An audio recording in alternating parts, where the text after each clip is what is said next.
Bonsoir à toutes et à tous, ravie de vous retrouver pour cette nouvelle édition de Voyage au bout de la nuit. Bienvenue si vous nous rejoignez, on est ensemble ce soir pour quelques épisodes de lecture. Je continue tout de suite pour vous la lecture d'une œuvre de Tourgueniev qui s'intitule Père et Fils.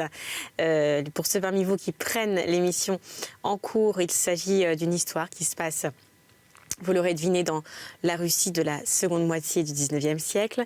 Le récit se déroule autour d'un conflit idéologique entre générations. L'histoire commence en mai 1859, pour être plus précis, et il met en scène différents personnages, à savoir Nicolas Petrovitch, qui est le père d'Arcade.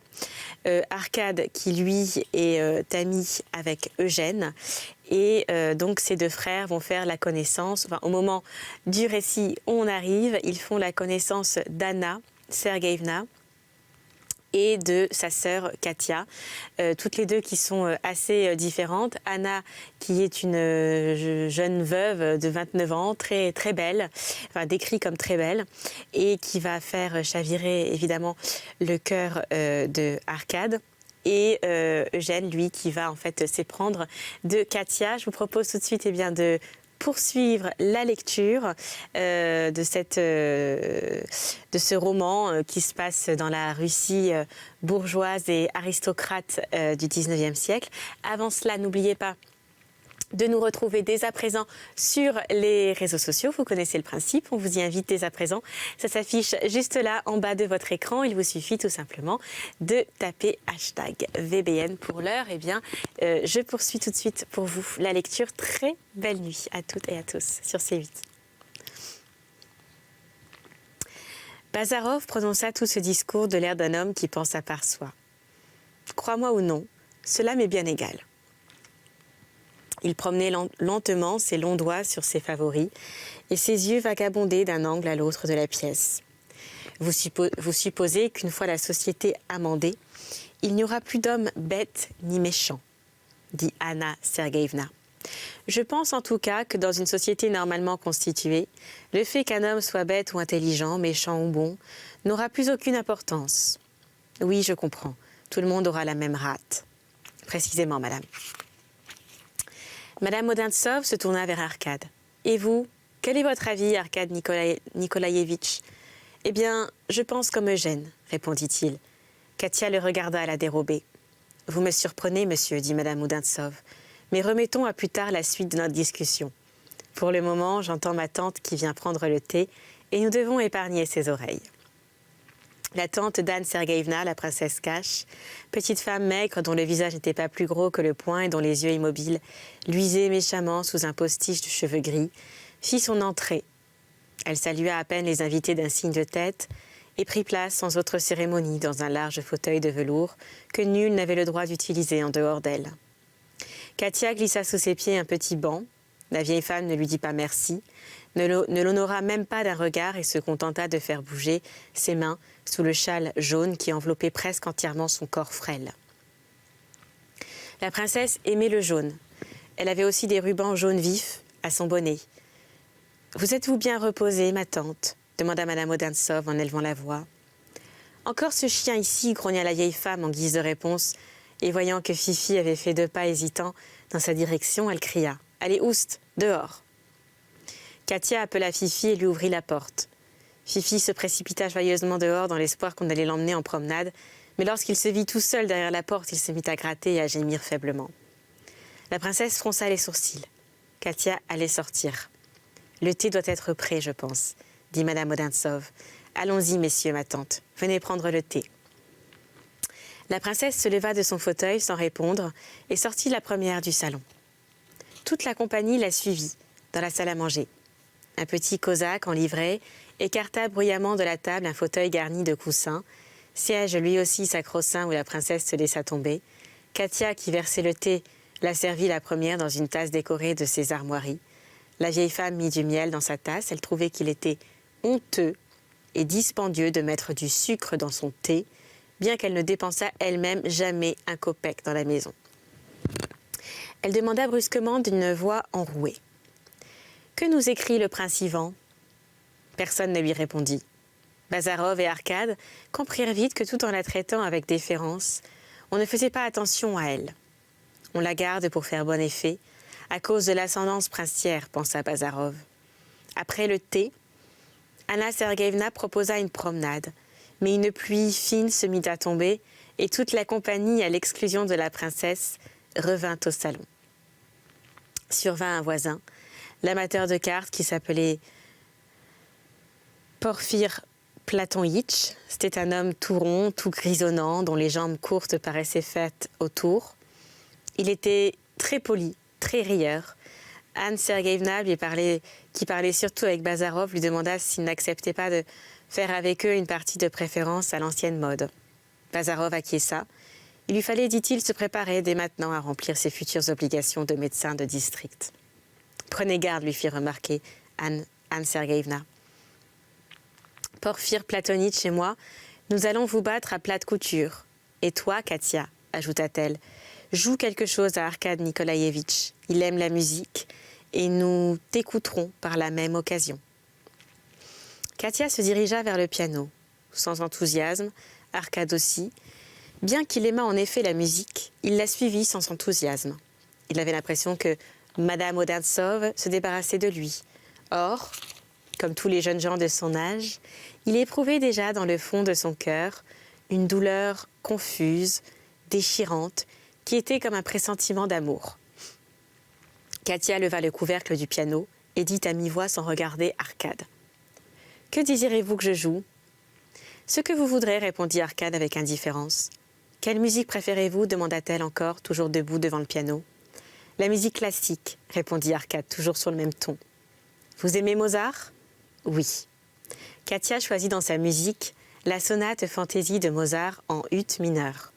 Elle jouait très bien, peut-être un peu dure, un peu sec, les yeux fixés sur sa partition, les lèvres serrées. Elle gardait le buste immobile et bien droit.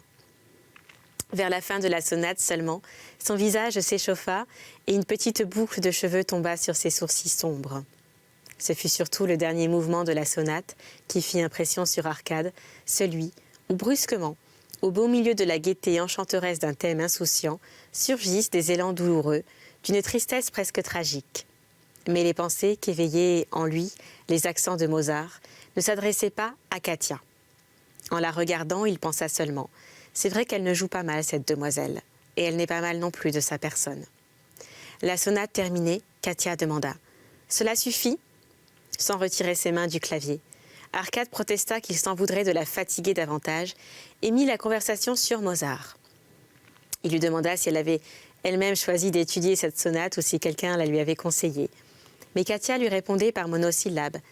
Elle s'était refermée, elle était rentrée en elle-même. Lorsque cela lui arrivait, elle n'en ressortait pas de sitôt.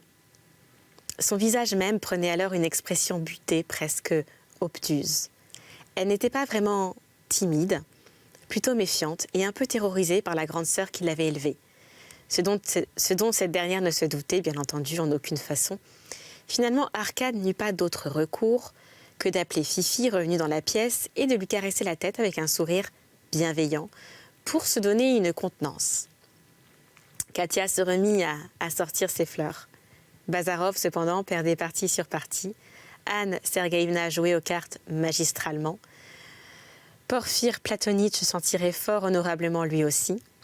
Bazarov en fut de sa poche pour une somme insignifiante, ce qui, néanmoins, lui causa un certain déplaisir. Au dîner, Anne Sergueïevna reparla botanique. « Si nous allions nous promener demain matin, » lui dit-elle, « je veux apprendre de vous les noms latins des fleurs des champs et de leurs propriétés. »« Quel besoin avez-vous de connaître leurs noms latins ?» demanda Bazarov. « En toute chose, l'ordre est nécessaire, » répondit-elle. « Quelle femme merveilleuse !» qu'Anne Sergueïevna, s'écria Arkad, lorsqu'ils se retrouvèrent seuls, son ami et lui dans la chambre qui leur avait été réservée. « Oh oui, répondit Bazarov, c'est une bonne femme qui a de la tête. Et puis, elle n'est pas née de la dernière pluie. »« Dans quel sens dis-tu cela ?»« Mon petit vieux, eh bien, dans le sens que je suis certain qu'elle administre également fort bien ses propriétés. Mais la vraie merveille, ce n'est pas elle, c'est sa sœur. »« Quoi ? Cette petite noiraude ?»« Oui, cette petite noiraude, c'est un être frais, intact, farouche, silencieux, et j'en passe. Voilà la personne dont il serait bon de s'occuper. Celle-là, on peut encore la modeler à son idée, tandis que l'autre, c'est un vieux routier. Arkad ne répondit rien à Bazarov, et chacun d'eux se mit au lit en gardant pour lui ses pensées. Anna Sergueïevna, elle aussi, pensa à ses hôtes ce soir-là. Bazarov lui avait plu, par l'absence d'affectation et par le tranchant même de ses jugements. Il était à ses yeux un phénomène nouveau, comme elle n'en avait encore jamais rencontré. Or, elle était curieuse. Anne Sergueïevna était une assez bizarre créature, sans nourrir aucun préjugé, sans même avoir aucune conviction forte. Elle ne démordait pas de ses points de vue et ne se laissait prendre à rien. Elle avait une vision claire de beaucoup de choses l'intéressaient et rien ne la satisfaisait complètement. On pouvait d'ailleurs se demander si elle désirait vraiment connaître la satisfaction complète. Son intelligence était tout à la fois curieuse et indifférente. Ses doutes ne s'apaisaient jamais jusqu'à se faire oublier et ne grandissaient jamais jusqu'à l'inquiéter. Si elle n'avait pas été riche et indépendante, elle se serait peut-être jetée dans la mêlée, elle aurait peut-être connu la passion. Mais elle avait la vie facile. Ses journées s'écoulaient l'une après l'autre, posément, dans une tranquillité à peine troublée par quelques rares émotions. Ses yeux se laissaient parfois griser eux aussi par l'éclat des couleurs chatoyantes. Mais elle respirait plus librement quand ces couleurs s'éteignaient et elle ne les regrettait pas. Son imagination pouvait même la transporter au-delà des limites autorisées par les règles de la morale courante. Mais même alors, le sang qui coulait dans son corps, tranquille aux formes charmantes, n'accélérait pas ses pulsations. Parfois, en sortant toute tiède et amollie d'un bain parfumé, elle rêvait à l'inanité de l'existence, au chagrin, à la peine, au mal dont la vie était faite. Son âme se gonflait alors d'une audace soudaine, bouillonnée d'un émoi généreux, mais il suffisait qu'un courant d'air soufflât d'une fenêtre mal fermée, et Anne Sergueïevna se recroquevillait, toute, et se plaignait, se fâchait presque. Elle ne demandait plus qu'une chose en cet instant, que ce vilain courant d'air cessât de l'importuner. Comme toutes les femmes à qui il n'a pas été donné d'aimer, elle voulait quoi? Elle l'ignorait elle-même. Rien ne lui faisait envie à proprement parler, bien qu'il lui semblât qu'elle avait envie de tout. Elle avait très difficilement supporté son défunt époux. Elle l'avait épousé par intérêt, mais elle n'aurait sans doute pas accepté d'être sa femme si elle n'avait pas été assurée de sa bonté. Et elle en avait conservé un secret dégoût de tous les hommes en qui elle ne voyait rien d'autre que des êtres sales, lourds, mous, irrédiablement assommants. Une fois à l'étranger, elle avait rencontré un jeune et beau Suédois, au regard bleu, honnête, sous un grand front loyal. Il produisit sur elle une vive impression, mais cela ne l'empêcha pas de revenir en Russie. Curieux homme que ce médecin, pensa-t-elle en se couchant dans son lit magnifique, parmi ses oreillers de dentelle et sous sa couverture de soie légère. Anne Sergueïevna avait hérité de son père un rien de propension au luxe. Elle avait beaucoup aimé ce père dépravé. Mais bon, lui aussi d'ailleurs l'adorait, plaisantait familièrement avec elle comme avec une égale et lui faisait entièrement confiance, lui demandait conseil. Sa mère était pour elle à peine un souvenir. Il est curieux, ce médecin, se dit-elle encore. Elle s'étira, sourit, mit ses bras sur sa tête, puis elle parcourut vaguement une ou deux pages d'un roman français inepte, laissa tomber le livre, s'endormit toute propre et fraîche, dans la blancheur odorante et immaculée de ses vêtements de nuit. Le lendemain matin, Anne Sergueïevna partit herboriser avec Bazarov aussitôt après le déjeuner et ne revint que pour le dîner. Arkad n'alla nulle part et passa près d'une heure avec Katia. Il ne s'ennuya pas en sa compagnie. Elle s'offrit d'elle-même à lui rejouer la sonate de la veille. Mais lorsque Madame Odintsov fut enfin revenue, quand il la vit, il eut un serrement de cœur fugitif. Elle avançait dans le jardin d'une démarche un peu lasse. Ses joues étaient colorées, ses yeux brillaient d'un éclat plus vif que de coutume sous son chapeau de paille rond. Elle roulait entre ses doigts la tige frêle d'une fleur des champs. Une mantille légère lui couvrait les bras jusqu'au coude et les larges rubans gris de son chapeau venaient se coller à son sein.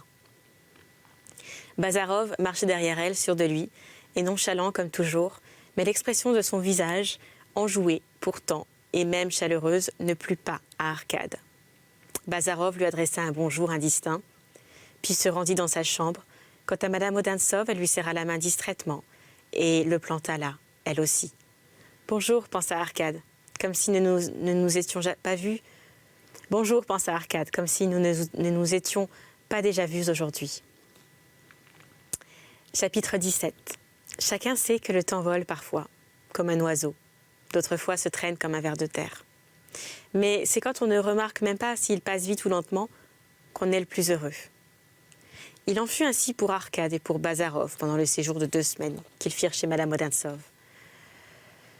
L'ordre qu'elle faisait régner dans sa maison et dans son existence y était pour beaucoup. Elle s'y tenait avec rigueur, exigeait de tous qu'ils s'y soumissent. Chaque chose se faisait dans la journée à une heure donnée.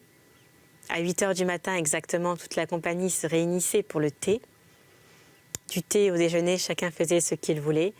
Pour sa part, la maîtresse de maison discutait avec son régisseur. La propriété était au régime de la redevance.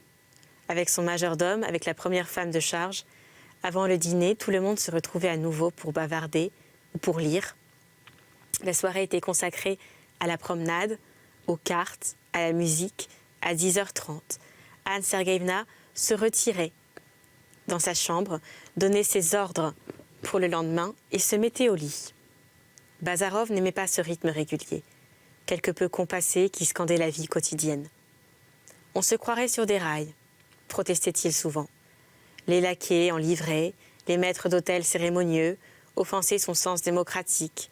Puisqu'on est là, pourquoi ne pas se mettre en habit et cravate blanche pour le dîner, comme en Angleterre, disait-il. Il s'en expliqua un jour avec Anne Sergueïevna. Elle était ainsi faite que chacun pouvait lui dire sans embâche le fond de sa pensée. Elle l'écouta, sans l'interrompre. « De votre point de vue, vous avez raison, lui répondit-elle. Je suis peut-être seigneuriale sur ce point. Mais à la campagne, il est impossible de ne pas avoir une vie réglée sous peine de périr d'ennui. » Elle continua d'en faire à son idée. Bazarov renâclait, mais si Arkad et lui se trouvaient si bien chez Madame Odintsov, c'était précisément parce que dans sa maison, tout marchait comme sur des rails. Cela dit, un changement s'était produit chez les 2 jeunes gens dès les premiers jours de leur visite à Nikolskoï. Bazarov, à qui Anne Sergueïevna montrait visiblement une préférence bien qu'elle partageât rarement ses opinions, manifesta subitement une agitation inusité chez lui. Il s'énervait facilement, répugnait à parler, avait un visage contrarié. C'était plus fort que lui, il ne pouvait pas tenir en place. Quant à Arkad, qui s'était définitivement convaincu, dans le secret de son cœur, qu'il était amoureux de Madame Odintsov, il tomba dans une douce mélancolie. Cette mélancolie ne l'empêchait pas d'ailleurs de se rapprocher de Katia. Elle l'aida même à se lier avec elle d'une camaraderie affectueuse. Elle ne m'apprécie pas, eh bien soit, mais cette bonne créature ne me repousse pas, elle, au moins, pensait-il. Il goûtait à nouveau l'intime jouissance de se sentir noble et généreux. Katia sentait obscurément qu'il recherchait dans sa compagnie la consolation de quelques douleurs, et elle ne lui refusait pas non plus qu'à elle-même le plaisir innocent d'une amitié mi-réservée, mi-confiante. En présence d'Anne Sergueïevna, ils ne se parlaient pas. Comme toujours, Katia se faisait toute petite sous le regard pénétrant de sa sœur, et Arkad, comme tout amoureux qui se respecte, ne pouvait plus faire attention à autre chose qu'à l'objet aimé quand celui-ci se trouvait à proximité. Mais il ne se sentait bien qu'avec Katia. Il se rendait compte qu'il n'était pas de force à intéresser Madame Odintsov. Il était intimidé, ne savait que lui dire lorsqu'il se trouvait en tête-à-tête. Elle non plus ne savait de quoi lui parler. Il était trop jeune pour elle. Avec Katia, au contraire, Arkad était parfaitement à l'aise. Il se montrait protecteur envers elle. Il ne l'empêchait pas d'exprimer librement les impressions qu'éveillait en elle la musique, la lecture de romans, de vers, en toutes sortes de bêtises de ce genre, sans s'apercevoir ou sans vouloir admettre que ces bêtises l'intéressaient lui aussi. C'est donc la fin pour cet épisode, mais on se retrouve prochainement pour la suite. D'ici là, on se retrouve également sur les réseaux sociaux. Vous connaissez le principe, ça s'affiche juste là en bas de votre écran. Il vous suffit tout simplement de taper #VBN. Pour l'heure, je vous embrasse et je vous souhaite une très belle nuit à toutes et à tous sur C8.